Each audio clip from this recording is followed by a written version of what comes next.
Hello दोस्तों, हमने पिछले सेशन में रसों का अध्ययन किया था, जिसमें रौद्र रस और वीर रस इन सबको देखा था। आइए हम इसी के आगे की श्रृंखला को देखते हैं। नेक्स्ट है हमारा भयानक रस। इसका स्थायी भाव भय होता है। भयानक नामक स्थायी भाव से उत्पन्न भाव को भयानक रस कहते हैं। इसका उदाहरण देखते हैं। एक ओर अजगर लखी, एक ओर मृगराज, बिकल बटोही बीच में, परियो मूर्छा खाए। यानी कि एक व्यक्ति है जिसके एक तरफ अजगर है, दूसरी ओर मृगराज है। बीच में मनुष्य क्या कर सकता है? वो भय के कारण काँप रहा है, वो डर रहा है। जैसे अभी हम कहीं जा रहे हो और हमारे साथ, जैसे इसमें का एक उदाहरण, आगे कुआं पीछे खाई। इस तरह के उदाहरणों के द्वारा हम जानते हैं।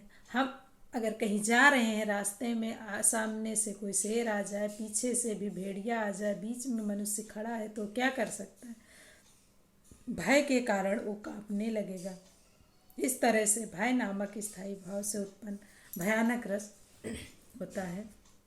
अगला हम देखते हैं अद्भुत रस। इसका जो स्थायी भाव है वो विस्मय है। विस्मय नामक स्थायी भाव से उत्पन्न भाव को अद्भुत रस कहते हैं। जैसे बिनु पग चले, सुने बिनु काना, कर बिनु करम, करे विधि नाना। इसमें बिना कान के सुनता है, बिना पैर के चलता है, बिना हाथों के कर्म करता है। इस तरह का वर्णन किया गया है, जो कि विस्मय है। ऐसा हो नहीं सकता, लेकिन इसमें वर्णित है। यह अद्भुत ही है। जो बिना हाथों के कर्म कर सकता, बिना पैरों के चल सकता, यह अद्भुत ही हो सकता है। इस उदाहरण के द्वारा हम अद्भुत रस की पहचान करेंगे। आगे हम देखते हैं विभत्स रस। विभत्स रस इसका स्थायी भाव घृणा या जुगुप्सा होता है। घृणा स्थायी भाव से उत्पन्न भाव को विभत्स रस कहते हैं।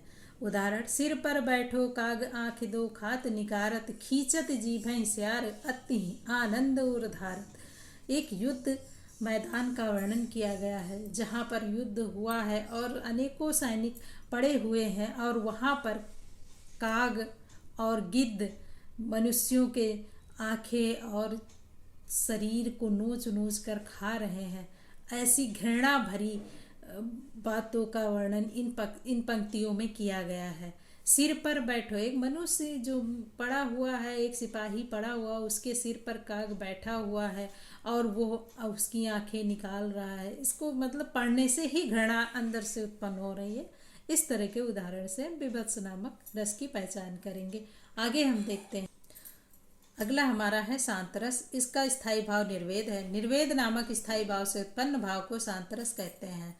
जैसे संसार में वैराग, ज्ञान प्राप्ति, प्रभुत्व का ज्ञान होना। इसकी पहचान है, जब मैं था तब हरि नहीं, अब हरि है मैं नाही, अब सब अंधियारा मिट गया, दीपक देखा माही। जब मैं था तब हरि नहीं, यानी कि जब भगवान था तब मैं नहीं था, आज भगवान है तो मैं नहीं हूँ। इस तरह मतलब ईश्वर से की गई बातें या ईश्वर के जो भक्ति होती है मनुष्य के अंदर, उसी के द्वारा इस शांत रस का उद्भव होता है, इसकी पहचान की जाती है। ये पंक्तियाँ, जब मैं था तब हरि नहीं, अब हरि है मैं नाही, सब अंधियारा मिट गया, दीपक देखा माही। ये कबीर जी द्वारा वर्णित पंक्तियाँ हैं। आगे हम देखते हैं वात्सल रस। वात्सल रस, इस रस वात्सल शब्द से ही प्रतीत होता है कि एक ममता भरा प्रेम। जैसे इसका स्थायी भाव वात्सल्य होता है।